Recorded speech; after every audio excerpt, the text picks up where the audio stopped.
Армысыздар достар, бүгін сіздермен бірге біз мынандай үлпілдек бауырсақтың рецептімен бөлісетін боламыз. Бұл бауырсақ үйде бар заттан ғана жасалады. Қамырымызды илеуге алдымен ұн, ашытқы, тұз, қан, сұйық май және жылы су қажет болады. Ал ендеше бастайық. Ең алдымен жылы суымызды ыдысымызға құямыз. Оның үстіне тұз және қантымызды саламыз. Жақсылап араластырамыз. Араластырып болдық. Енді оның үстіне сұйық майымызды құямыз.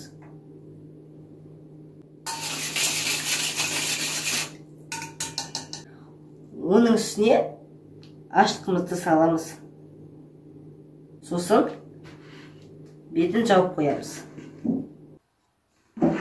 Міне 5 минут өтті. Біздің массамыз дайын болды.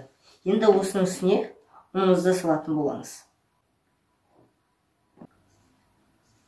Қамырымызды жұмсақ қылып илейтін боламыз. Өйстіп жұмсақ етіп қамырымызды илеп аламыз. Егер сіздің қамырыңыз қатты болып қалса, онда бауырсағыңыз жұмсақ болып шықпай қалады. Қамырымыз дайын болды. Енді қамырымыздың бетін жауып 30 минутқа немесе 40 минутқа жылы жерге көтерілгенше қойып қоямыз. Мінекей біздің қамырымыз көтеріліп дайын болды. Енді осы қамырымызды жаятын боламыз.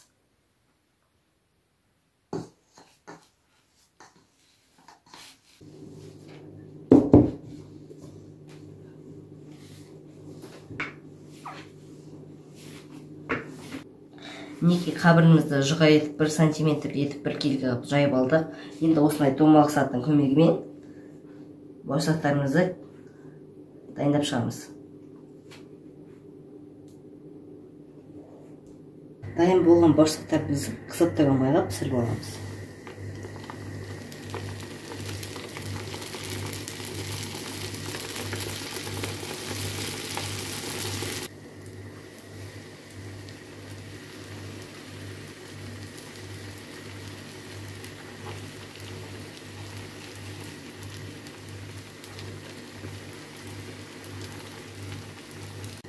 Бауырсақтарымыз дайын болды, енді осыны шығарып аламыз.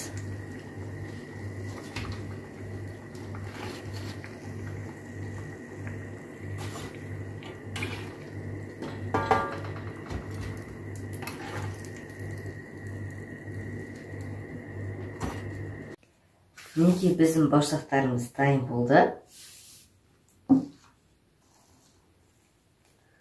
Өте үлпілдек болып шықты. Сақтап алып үйде жасасаңыздар болады.